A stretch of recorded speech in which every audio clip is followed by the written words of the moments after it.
mention when Steve Nash was on the show yesterday, the sort of epic battle between Kidd and Nash back in 2006.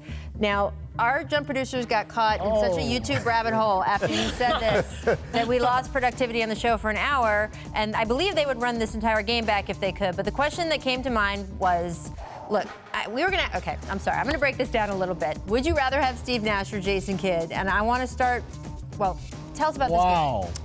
Well, as good a game this was, I used to sit in a suite 119 with Rod Thorne, and I had to leave the suite to go down and watch this game courtside when it got into overtime. As good of a game, and I mean, it was the epic. I mean, Kidd had 42, 14, and 14, and Nash had 38, 14, and 6, and and we were an okay team. This was a good Phoenix team that we played against with Marion, but this was an epic double overtime, 161, 157. It was like one of those 80s throwback games. Right, that's insane. All right, so we're watching all these clips.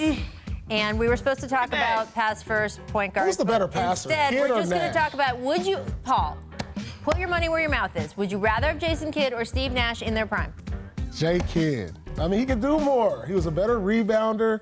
You know, the passing is toss up. Better defender, you know, and Kidd is one of the top 10 all-time three-point shooters, quiet as kept.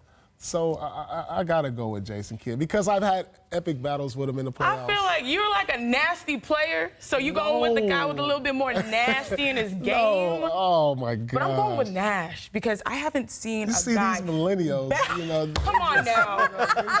I am a millennial, but come on now. Nash wasn't old enough to watch him, that's all. My God. I am 26. I am 26. I love how she says, Bobby, I love how she says, she's like, I'm 26, Bobby's like, add 20 years. Bend defenses. Have you ever seen a player that bent defenses like Steve Nash? Like, to me, that just changed Steph Curry, but the way it changed the way you played the game. That's why I said I wish social media was back when 2001, 2002 to realize how great of a player that Jason Kidd was. And, you know, being a part of that. He's a little biased. We won 27 games in 2000, 2001, and we brought back the same team with Kidd and went straight to the finals. Kidd and went to the finals. So I am going Jay Kidd all day. Both of them are biased. Okay, but Steve is, I mean, as good as J. Kidd was, especially great. from beyond the arc. Great. Steve Nash was a better shooter. He just was. Definitely. I mean, it's a great argument, but Jason Kidd. This is Jason Kidd. He had his own shoe. I never seen I know Nash had his own shoe, but Kidd had his longer. Steve Nash has 2 MVP trophies, so he doesn't need a shoe if you have those 2 trophies. I mean, listen. I like that. If you have the J. Kidd shoe, if you had a J. Kidd shoe, you're the better player. If you had your own shoe. He's the culture, I get it. It was the culture. Oh, man. Kids, listen, go watch YouTube today. Don't even. I watched it. And please tell me Jason Kidd is not the better player. If you can honestly tell me that. Well, just all-around game. Okay, so there's 2 ways to look at this. You can say just in a vacuum, which one's better, or which one would you rather have on your team, because there are 4 other guys on your team. And I can get 4 other guys to help make up for the few things that Steve Nash is lacking, but I cannot get 4 other guys to make up for what, to add in what he can do. In today's NBA, they both fit, and here's why. Yes. Jason Kidd at the point guard standing at 6'4" with the switching defenses. Now you put him in pick and roll. He switches onto LeBron in the finals late game.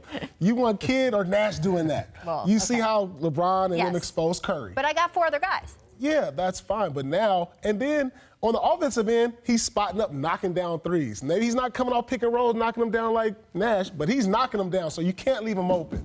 So he fits in today's mold and the way the game is played. More so than Steve Nash because his ability to defend multiple positions.